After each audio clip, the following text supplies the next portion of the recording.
I'm Jonathan Sacerdoti. Hadar Sela, co-editor of Camera UK. Welcome, how are you? Very well, thank you. Thank you for having me. In the light of the BBC's current crisis and the high-profile resignations, I wanted to talk to you to take a step back from the immediate headlines and talk about what these events reveal about the BBC's deeper long-term structural problems, because you've been documenting and analysing BBC coverage for well over a decade. And this conversation, I hope, can take a look at your work and what it's uncovered over the years, and who and what drives that bias inside the organisation and how those patterns have persisted. You've been following BBC bias for a really long time. From your point of view, what are the real causes beneath the surface, the people, the culture, the habits that has made this moment inevitable? I think a refusal to listen. This isn't the first time that the BBC has had criticism aimed at it. And as we see in the memo that was published by the Telegraph, it's not just on the topic of Israel either. There are other factors and other fields that are no less problematic. I think that refusal to listen, I can only describe it as a sort of an organizational culture that's maybe formed by some sort of ingrained perceptions of reality, if you like. I think another important element in this story is the BBC's complaints procedure. Because if a complaints procedure really did work, then the BBC would be constantly learning from that. But it's obviously not. And that's because the complaints procedure is ineffective, it's slow, and it doesn't prevent issues from recurring. Now, you've been doing this, as I said, for over a decade. In your view, how has the bias at the BBC evolved, if it has? Has it become subtler or more systemic or more overt? It's always been there, Jonathan. You know, one of the first stories just after we set up BBC Watch in October 2012, one of the first stories I encountered was a BBC reporter called John Donnison, who was the BBC's Gaza correspondent at the time, and he retweeted a picture of a child in Syria, which had been sort of passed off as a picture of a child in Gaza. And he wrote something like heartbreaking when you retweeted it. That's a basic lack of fact-checking, which continues to this day. It's a want to promote a narrative, to promote some sort of picture of the story that the BBC wants to promote. Another story that broke very, very quickly after that, also in November 2012, was, I don't know if you remember this, there was, the BBC claimed that it was during 1.5-week mini war in the Gaza Strip, and the BBC claimed that an Israeli missile had killed the son of one of its correspondents, one of its journalists in the Gaza Strip, a little boy called Omar Masharawi. It was very, very suspect even at the time, but the BBC rushed to get the story out and it was promoted all over the place. There were a whole load of other media organisations that took up the story. And then 4 months later, in March 2013, the UN produced a report which claimed, as many of us had suspected from the beginning, that it was actually a short-form missile fired by one of the terrorist groups in the Gaza Strip. So the BBC sort of sat on that for 5 or 6 days, and then they added footnotes to their previous articles, which of course didn't help all the people who read the article 4 months ago. And they never ever gave an explanation of how they got that story so wrong. So this has obviously been going on for many years, and your work's been documenting that. When we talk about accountability for it, we've just seen the resignation of the Director General and indeed of the CEO of the BBC News. But surely it's not particularly those people who are guilty, those people who are making these mistakes or deliberate twisting of what's going on. Which parts of the BBC's ecosystem are driving the editorial patterns that you are identifying? Is it the Arabic service? Is it BBC Verify? Is it the World News? Is it specific correspondents like those you've mentioned? Individual reporters, editors, executives? Give me an idea from your study over that 13-year period of who you think is actually behind this. I think the problems are at all levels, Jonathan. You know, from editorial levels right down to the reporters on the ground. One very striking, I think, is the word example. Is the Jeremy Boyd interview that he gave after the El Ahly hospital incident, in which he said that he wasn't worried at all about having misled BBC viewers by saying that the hospital had been flattened by an Israeli airstrike. If he's not worried about having told them a story that was absolutely wrong, then, you know, what is he worried about? That's my question. And I think the interesting thing about that one, by the way, is that in that interview which he gave, it's one of those programs where the BBC has this kind of dissection of their own coverage on the BBC. Yes. They put it to him that that had been false. And he said, and they asked him if he regretted it. He said, no, I don't regret it at all. Yes. And then he also shrugged his shoulders and said, oh, I was wrong. And there's also this weird bit where they ask him about it, and he sort of has this what looked to me like a kind of mock, what hospital story? Oh, yes, that one.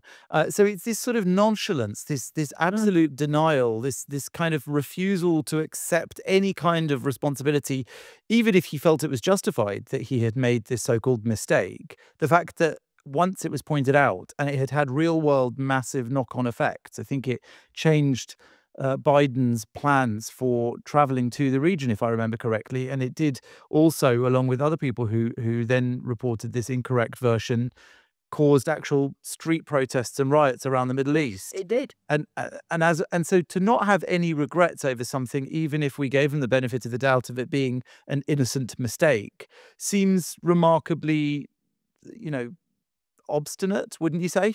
Absolutely. And you know, another BBC reporter who was involved in reporting that same story was John Donison, and he stood on BBC television and said that it couldn't possibly be anything else other than an Israeli airstrike.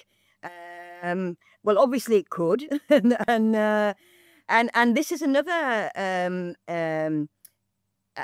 good example of another problem that we see at the BBC, is that even if there have been people who have reported here in the past and they've been very, very problematic, such as Barbara Pletusha, who cried at Arafat's funeral, or John Donison, or Ola Goering, who didn't manage to see a single human shield in Gaza in 2014, when there are times of conflict, they often bring these people back.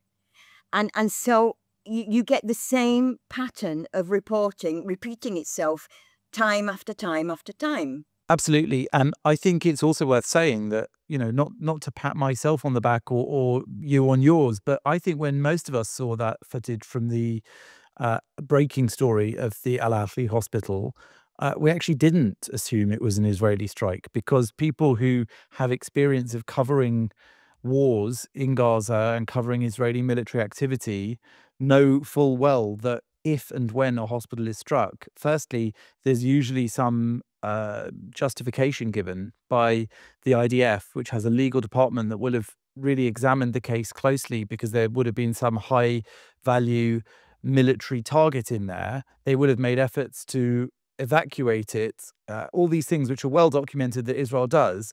And the fact that this story didn't actually fit with that, and that there was an immediate Israeli denial over it, meant that I think to rush out and say, oh, well, I saw a video where there was some fire and I assumed the building in the middle had been flattened, when actually I think it was a pothole in the car park. Going sick, yes.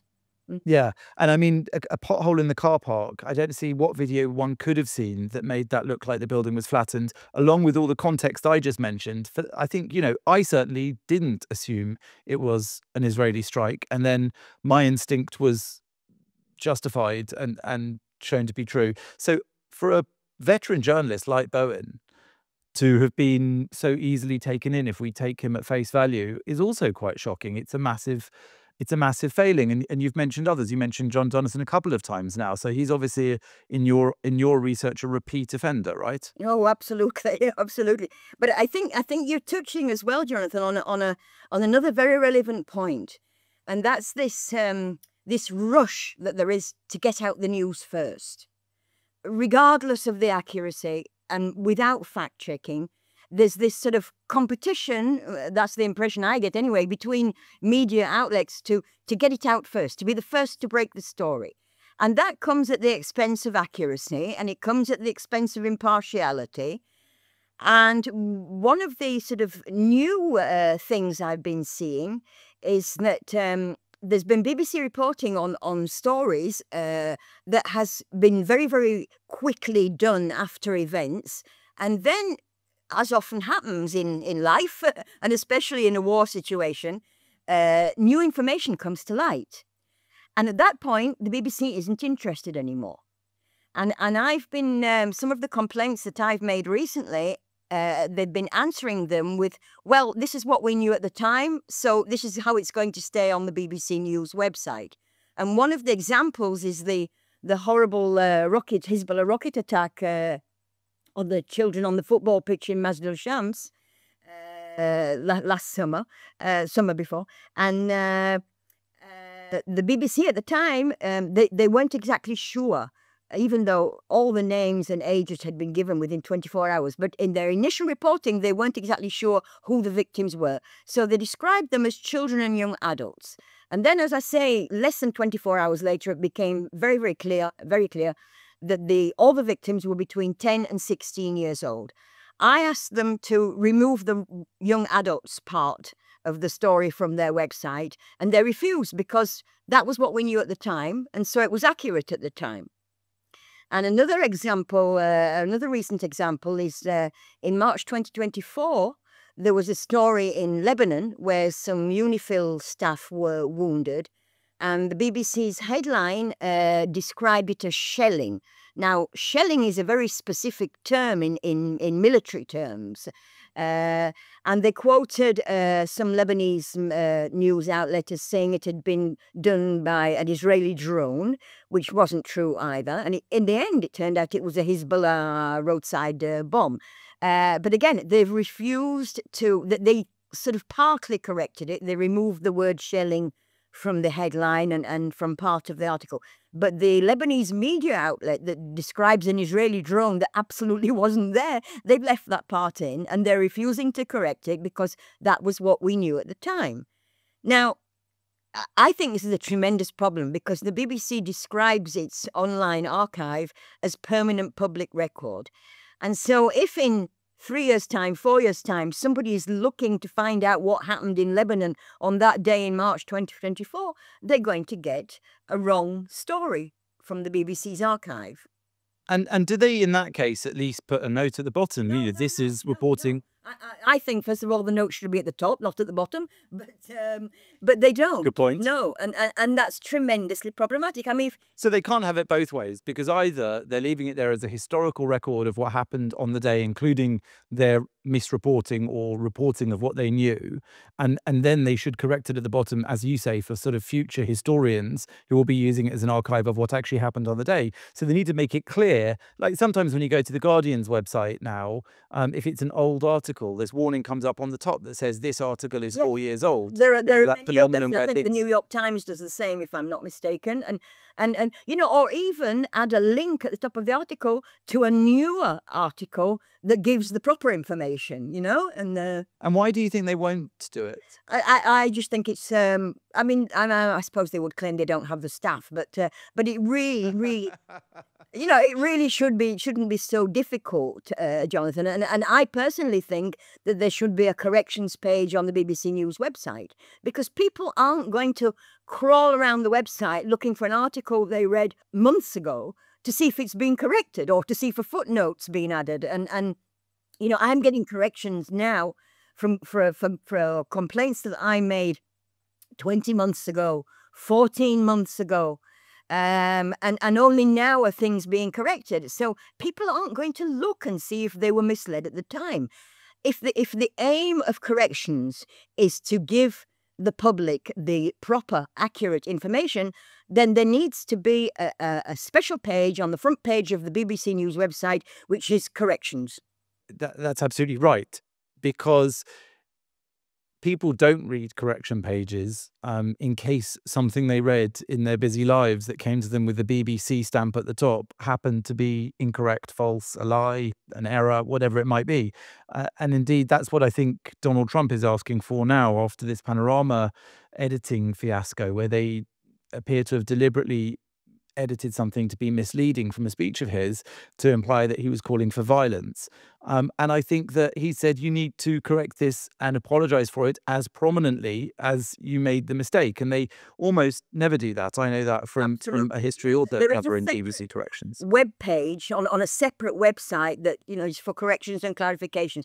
Nobody, apart from me, I don't think anybody looks at that website, Ordinary people who are, as you say, getting along with their lives. They're not going to look at this special page on a special BBC website to see if something they read months ago was wrong. It's just not effective.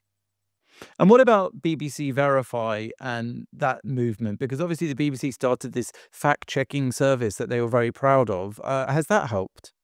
Absolutely not. I think it's actually made it worse, to be honest. This whole BBC Verify, it was launched at the beginning of 2023, if I'm not mistaken, early on in 2023. And it was launched with this big fanfare of combating disinformation and so on and so forth.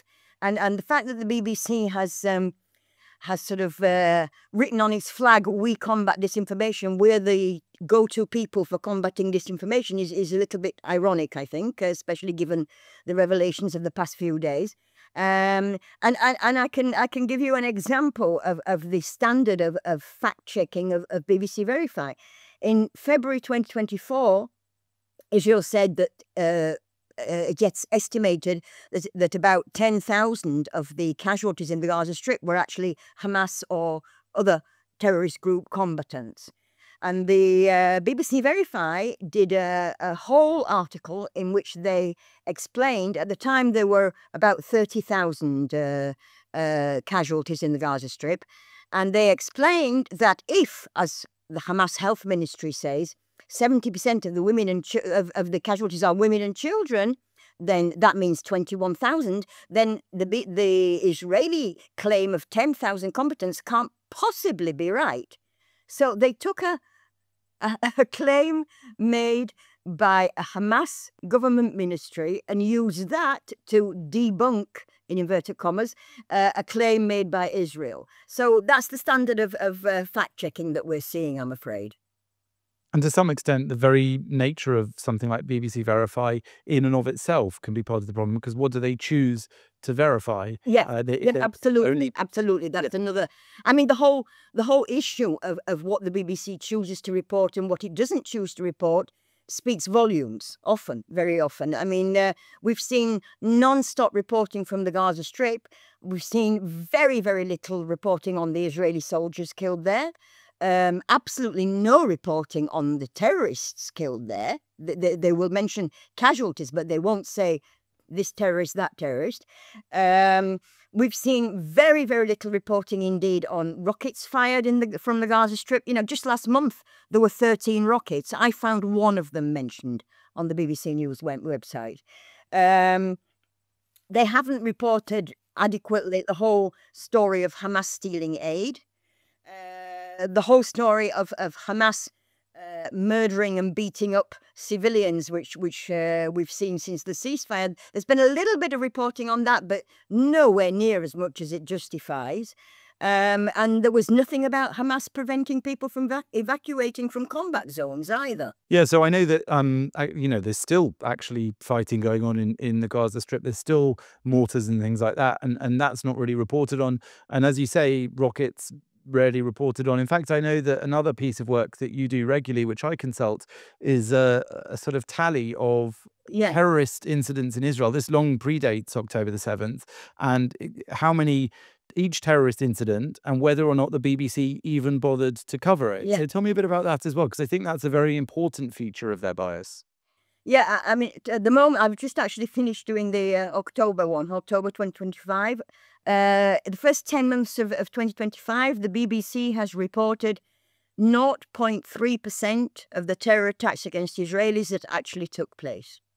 0.3%. 0.3%. So less than 0.5% of the terror attacks committed against Israel get reported on the And BBC. 77% of the fatalities. If there are fatalities, then it's more likely to get reported. Not always, by any stretch of the imagination. If there aren't fatalities, then usually it's just ignored. So 77%. Why don't they refer to the other 23? What of the fatalities caused by terrorism in Israel?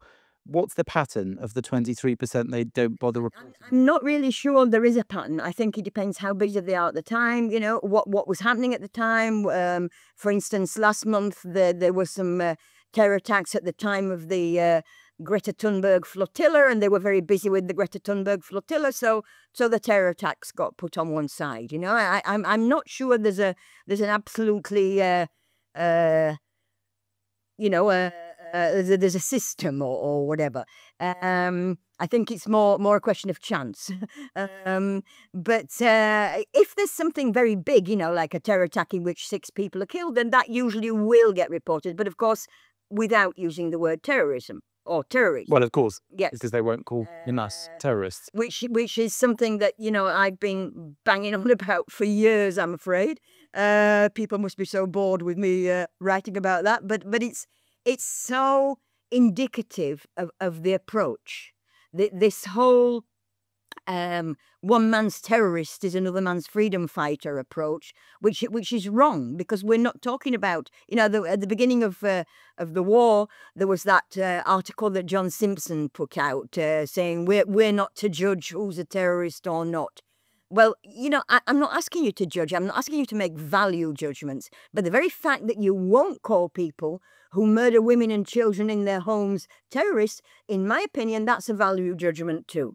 And in fact, a funny feature of BBC Verify that I remember is its disinformation correspondent. I think it was back in September 2023.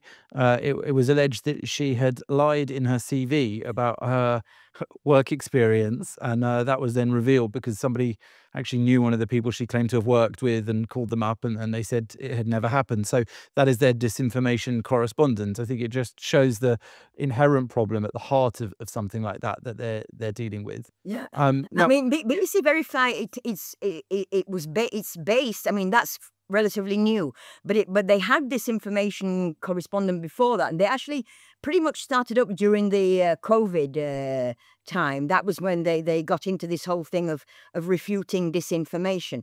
But I found even then that their fact checking was very bad, and they promoted things like Israel is obliged to provide the Palestinians with vaccinations against COVID, which just isn't true.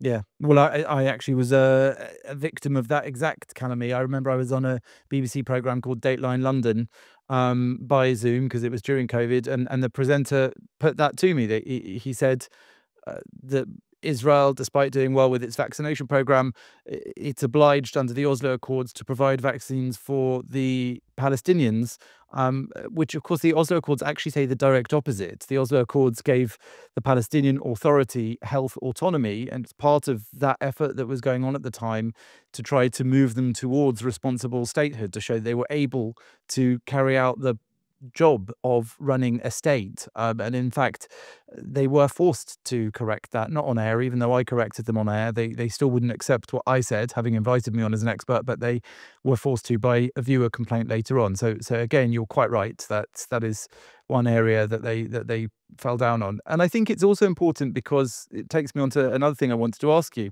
You've shown that the BBC's problems aren't isolated mistakes, because they keep saying, oh, well, this was a mistake or this was an error. Like one of the things they said about that Trump program, the Panorama, was, well, most of the program was absolutely right and really good. There was just this one mistake. But it's not a mistake when you edit something in that way. It's actually an editing technique to cut away to a crowd and then go to a different section, a good hour apart or so. And I think the same is true in the reporting on Israel, they seem to repeat all these mistakes in the same ideological direction every time.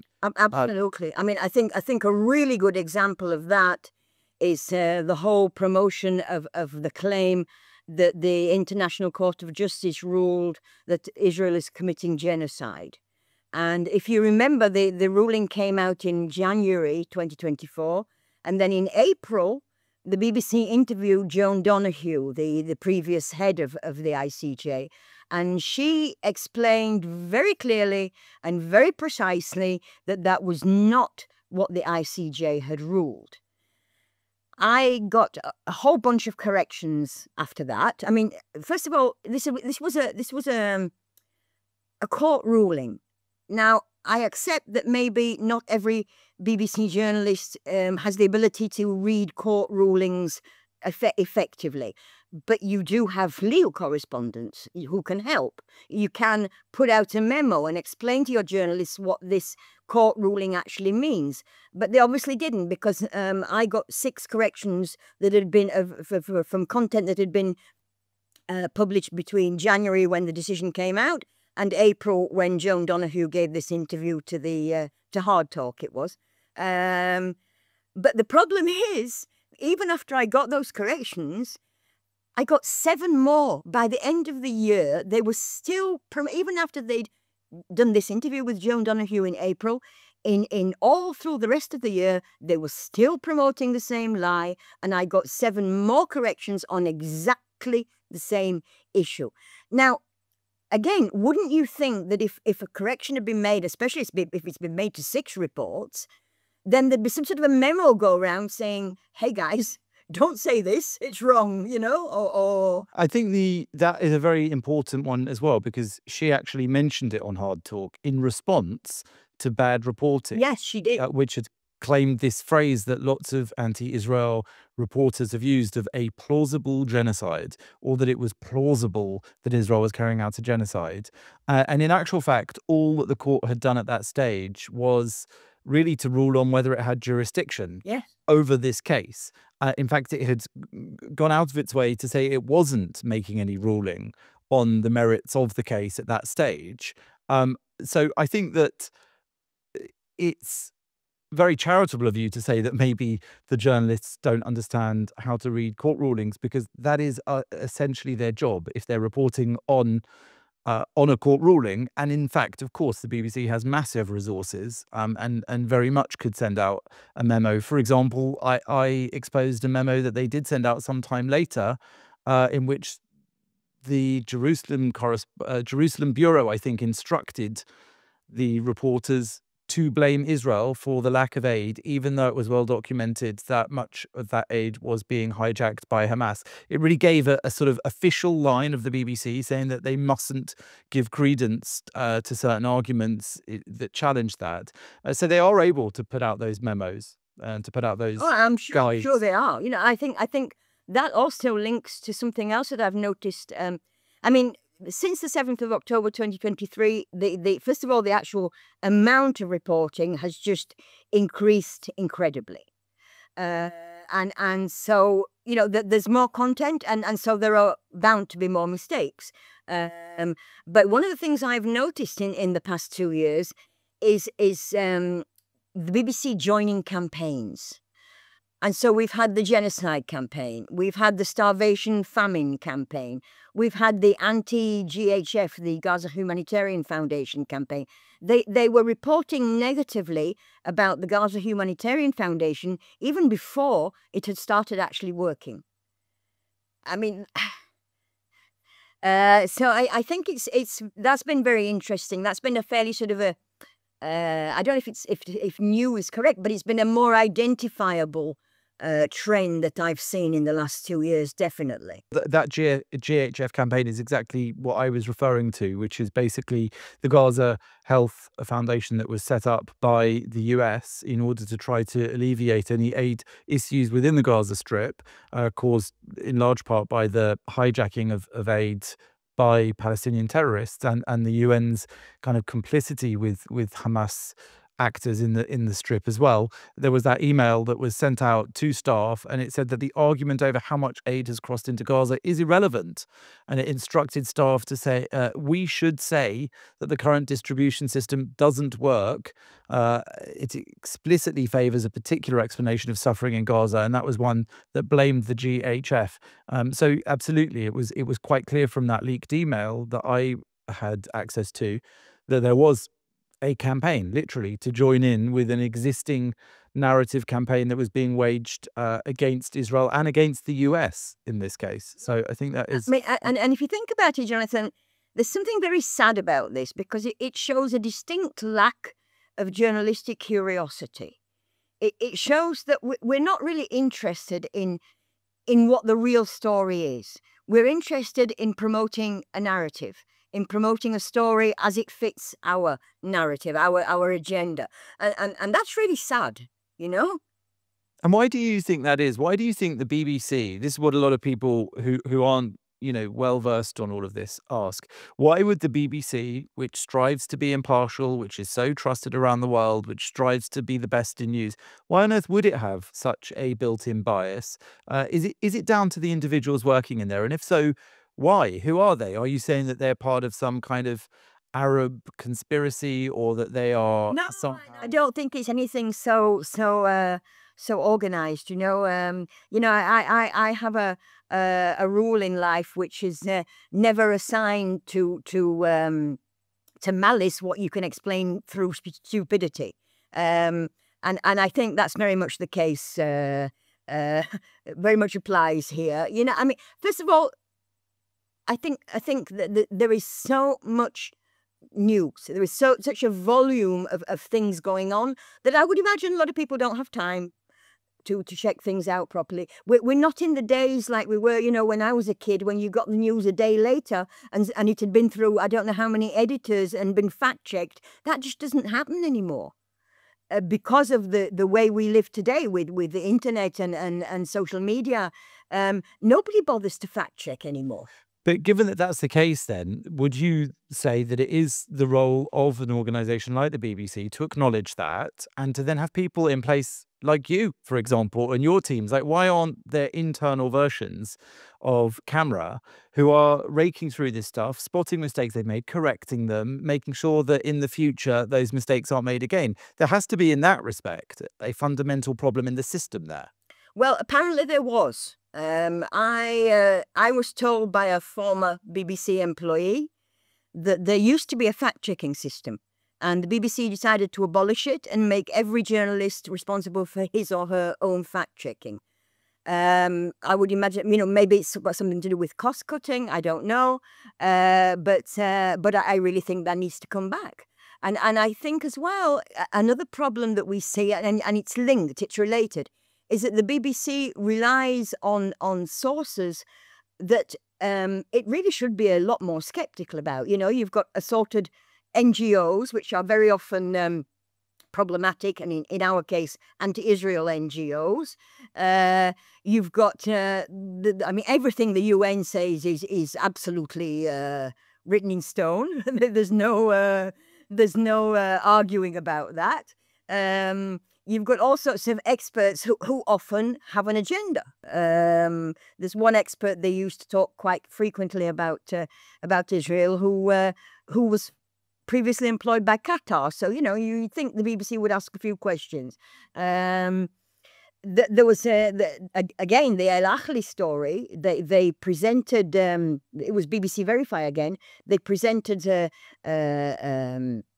whole article analysing what had actually happened, and they quoted Forensic Architecture, a report by Forensic Architecture, which is a very problematic NGO. We all know it's anti-Israel. We all know its agenda. And that particular report had been written together with a Palestinian NGO called Al-Haq, which has links to the PFLP, to the terrorist organisation, the PFLP, which literally, literally days before, had taken part in the invasion of Israel on October 7th. So I think, sources really need to be checked out. There's this whole there's a part of the BBC editorial guidelines called contributors' affiliations. And the BBC is supposed to inform its audiences if people who are contributing to its content have an agenda, their funding, and so on and so forth. It just doesn't happen. They ignore that part of their editorial guidelines constantly. And that, in my view, is certainly one element of the story. And in a sense, would you say that by doing that, by taking on these sources and then reporting them sort of unquestioningly, let's say, they're in effect sanitizing or legitimizing those extremist sources? Because if a terrorist organization says something, it doesn't necessarily carry much weight. But when it's been then filtered through the BBC and the BBC says it's sourced by that terror organization, other media organizations around the world, and indeed people on the street and politicians and NGOs, take it as read that if the BBC has reported this, then it's now kind of cleaned, it's been laundered. Oh yes, yes, and that works too for individual interviewees as well. After the Al Ahli hospital story, they had Hassan Abu Sita giving a speech outside. He was there outside Al Ahli hospital, and then he returned to the UK. He's a doctor. Now he's the rector of Glasgow University, and he's an activist. He's an activist. There's no other word for it. But the BBC interviews him as a doctor who knows what he's talking about. So, but you have to, if you're going to interview him, then at least explain that he's also an activist. Well, indeed, they are meant to contextualize guests, as you said. But they don't. Yeah, absolutely. So when we think about sort of in the longer term, if you could pick one or two cases that symbolize just what's broken inside the BBC, could you think of something that really shows how that bias gets embedded in day-to-day coverage, in the things that you have researched? Oh, there's so many, Jonathan. There's so much. It's incredible. But I think first of all, we're in a different place than we were say 20 years ago. Today, it is completely legitimate to talk about Israel not existing. And I think that the media has had a lot to do with that. It's quite, when you think about it, it's really quite incredible, to talk about a sovereign state, a member of the UN. People are quite happy to discuss whether it has a right to exist or it doesn't have a right to exist. No other country. That doesn't apply to any other country at all. And I think that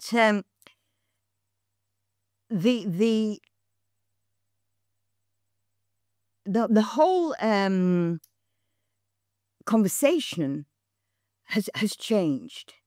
And I think that the media and including the BBC definitely has been very much responsible for that. There's been very little understanding or attempt to understand what Israelis have been going through, for a start. We had a few. Even on the first day, even on the 7th of October, it began with coverage. The BBC News website began with coverage of the attacks, and by the evening we were already on Israeli attacks in the Gaza Strip. We had a few hours, literally a few hours, where the focus of the BBC's reporting was on Israel. For example, I haven't seen any BBC reporting on visits by a BBC reporter to people who were displaced from their homes for months and months and months on end. Certainly in the south, they did a couple in the north, which were very ineffective as well. How people are struggling, the rebuilding of these communities that were destroyed in the Gaza envelope area. There just hasn't been any. My colleague Adam, actually, we were having a conversation yesterday, and he brought up a very interesting point. I'm sure you've noticed at the end of nearly every BBC article, there's sort of a standard paragraph that says something along the lines of the Gaza Health Ministry says so and so thousand people have been killed since the beginning of the war. Of course, it doesn't differentiate between civilians and combatants, because Hamas doesn't differentiate between civilian and combatants deliberately, and they've been doing that since 2014. And then it goes on, lately they've been adding the UN sees these figures as reliable. So what they've been doing is they've been giving these constant updates of casualty figures in the Gaza Strip without explaining what they are, who they are. but the if they refer to Israel, they're still on the 1,200 from the 7th of October. They haven't updated casualty figures to include soldiers who've been killed in the Gaza Strip since then, and we're talking about hundreds, hostages who've turned out to be dead, even if there was some doubt in the beginning. People committing suicide. We've had several cases, unfortunately, of people committing suicide after trauma. People who've been at the Nova Festival and or people in the security forces. So you've got the Gaza casualty count being constantly updated, and the Israeli casualty count staying exactly where it was over 2 years ago. That's actually a very good point, because, at the very least, they should be counting the number of soldiers who've died in the fighting. If they're counting through whatever source, reliable or unreliable, the number of Palestinians in the Gaza Strip, it does seem, again, that is an area in which they can't really claim to have been impartial or fair across the board if they're not really doing that. If you just remove Israel and Palestinians or Gaza from the story, they would do that in any other situation, one would assume.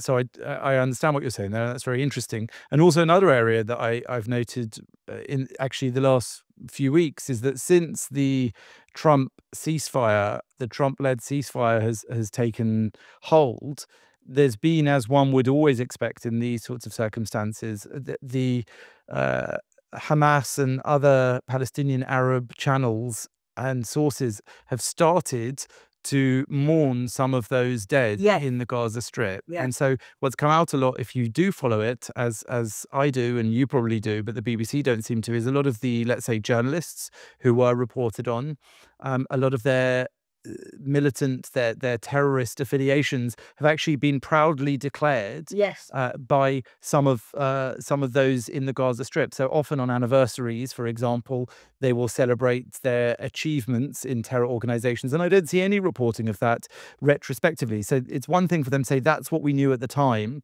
This source that we had, the Gaza sources told us that these journalists had been killed. But once there is solid evidence from those same sources within the Gaza Strip that those so-called journalists were actually terrorists, that they had terrorist affiliations and even roles, very important militant roles within terrorist organizations, they don't report on that at all or modify those statistics, right? No, and that links to another aspect of reporting, because the BBC has given a lot of exposure to the campaign to protect journalists, and we, my colleagues at BBC Arabic, actually noted that on the CPJ website, some of the journalists who were killed, the CPJ website does mention their terrorist affiliations, but the BBC, when it reported, it wiped them out.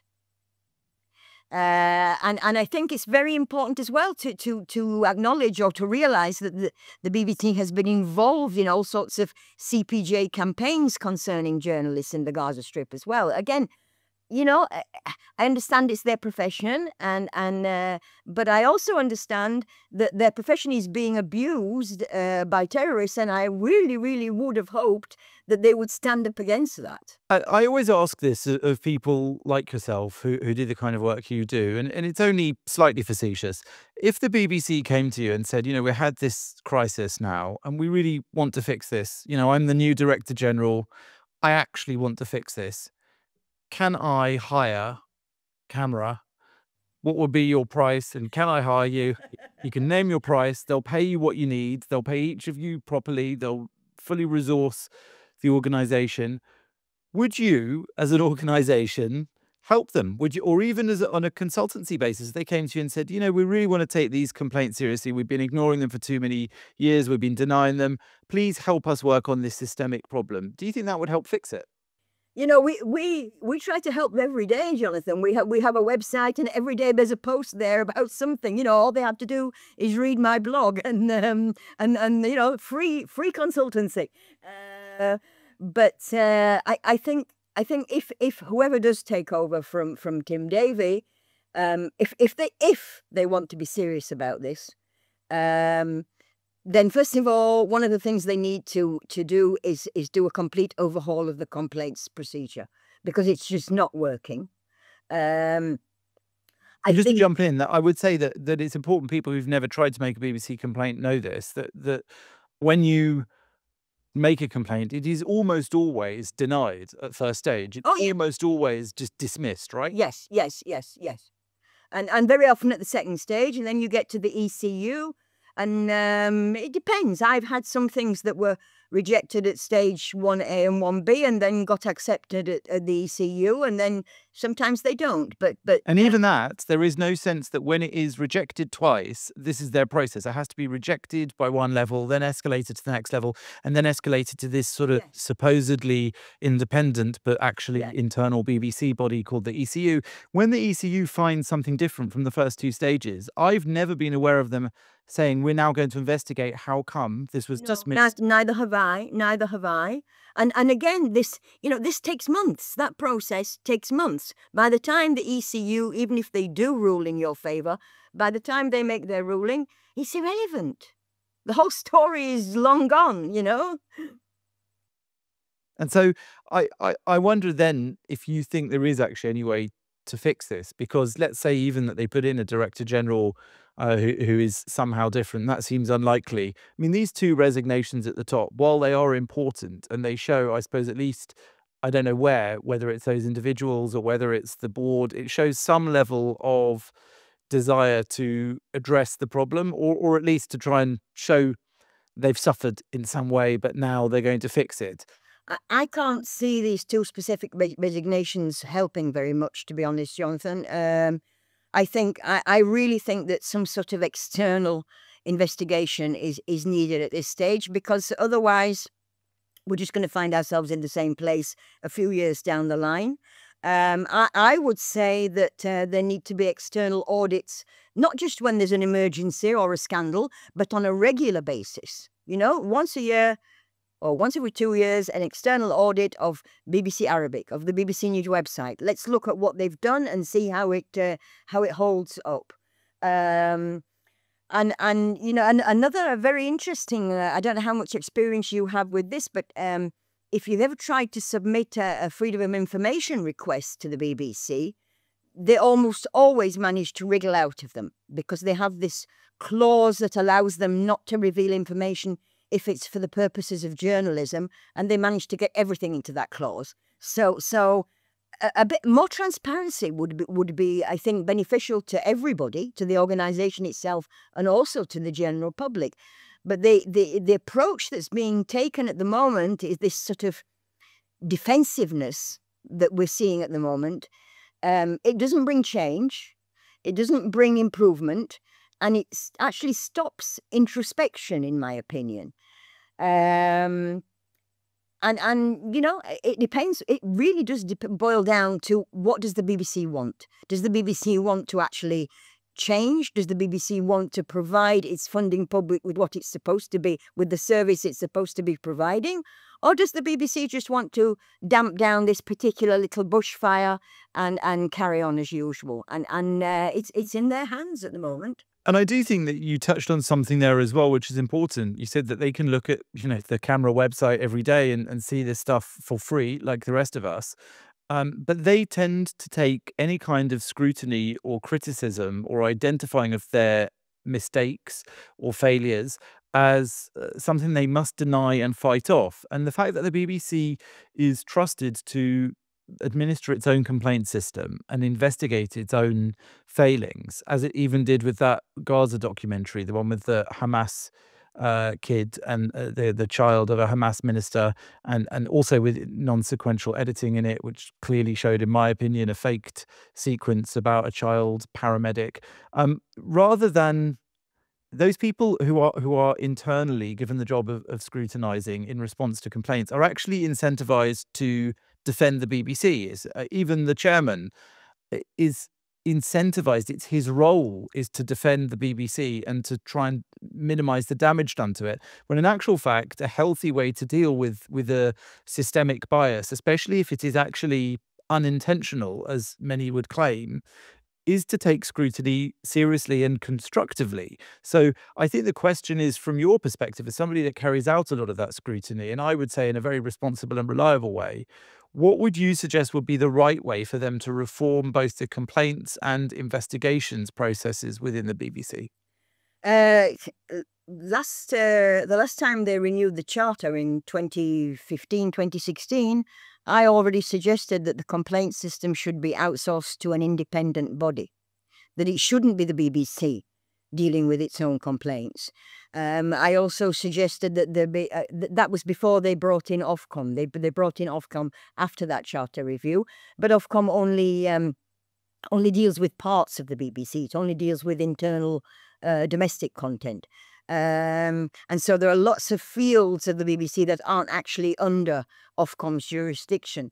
Ofcom in itself is rather problematic in my view. But, you know, I think it's time to get outside factors involved. And the government's going to have to decide as well what it wants to do with this, you know, if it wants to let sleeping dogs lie or actually really try to make a difference. Because, you know, the BBC is so dear to so many of us. And I mean, I'm sure you did as well. I grew up on the BBC. Tales of the Riverbank was my favourite. And my parents wouldn't let us watch ITV because of the adverts. So it was only the BBC.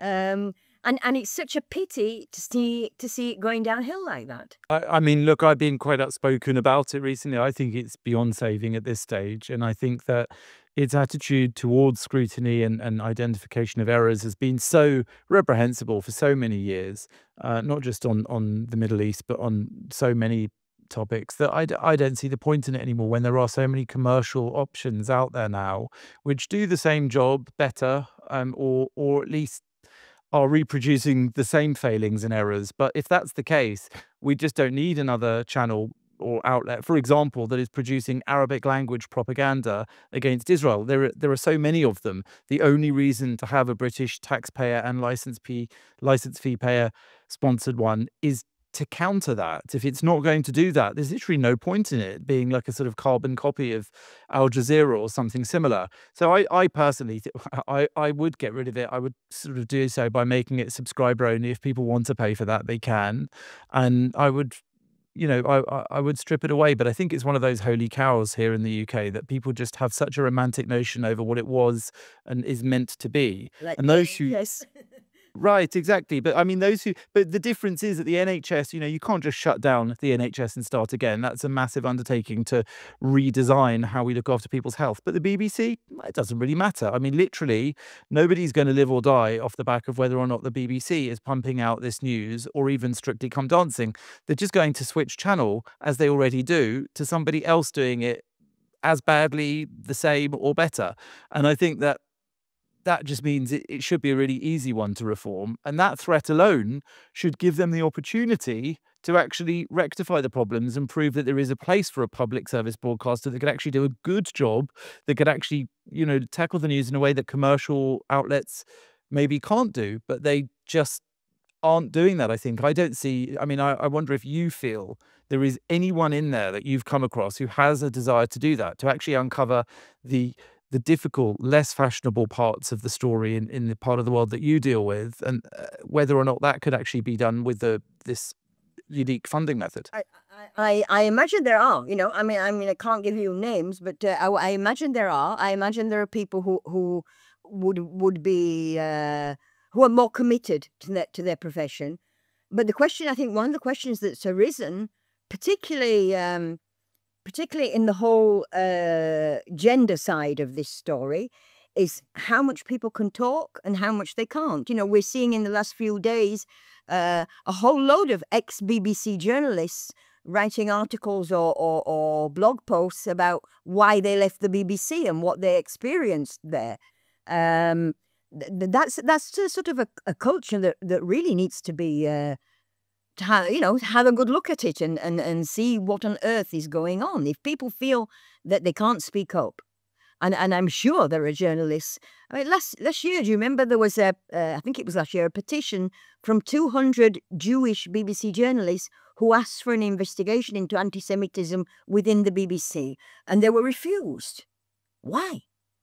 If there is a problem there, that's one thing, however big, however systemic. But the real problem is when you can't actually identify or admit such a thing internally. They can't countenance the idea that this could be right. And even the response to the resignation of Tim Davie and Deborah Turness has been from them and from others within the BBC. I mean, it's now sort of legendary what was done on the Today programme after this announcement, this discussion of there being a sort of conspiracy and a coup within the BBC board because they've identified one member of the, one non-executive director who they think is too right-wing for their tastes. The idea that one right-wing person, who incidentally has a pretty extensive career history within the BBC, producing some of its finest political programs before he was involved as a press spokesman for Theresa May. The idea that that would somehow render anything they said invalid is preposterous. It's exactly that kind of voice that they're being accused of silencing on air and in their output. And then when those voices internally raise any kind of concerns, it's then being ignored to the extent that we then saw it published in the Telegraph instead in this Prescott leaked memo. So I do think that the problem is, as you've so brilliantly identified, that even when these things were identified, the complaints, the investigations, that whole process only points to the problem being much deeper rooted because they won't even admit it. They won't even investigate it. And often when they're forced to at the highest level, they then have absolutely no remorse about having tried to hide it in the run up to that forced apology and that forced withdrawal. And I think that echoes with just about every single correction I've ever seen them made. They tried not to do it. They deny the problem. Then when they do it, they tried to hide it, tuck it away somewhere. Even after that Hamas documentary, Deborah Turness had that all-staff Zoom, which I published extracts of, in which she congratulated them all on their wonderful journalism. And she said that even that highly compromised film, they hope to reversion it in shorter form by finding bits of it they could still put out. I mean, the idea that they thought that film was still touchable for short form content, it just showed a complete denial of the problem as identified by their own investigation and by Ofcom. So that leads me just to thank you, I mean, enormously for the work that you're doing, because I do think that CAMRA and before it your work with BBC Watch has been instrumental in raising awareness of these problems. And I do think that, you'll unfortunately have plenty more to do in the future. Just tell me briefly before we tie up, what is it that you are looking at that you would really like to see happen next after these two major resignations? I'd really like to see some sort of external investigation that's not dependent on the BBC, and that the people heading it aren't chosen by the BBC, but perhaps by the DCMS, for example. I really think that we need some outside contributions to find out what's really going on, because what you just said about this whole defensiveness, if it's to do with complaints, if it's to do with the outcome of complaints, if it's to do with this whole excusing what's going on because it's somebody on the board or somebody in the government or whatever, that is stopping the BBC from actually taking a good, hard, clear look at itself. And I don't think we can wait for that. I think it has to be an external process. Hadar Sela, co-editor of CAMRA UK, thank you very much indeed. Lovely to be with you, Jonathan.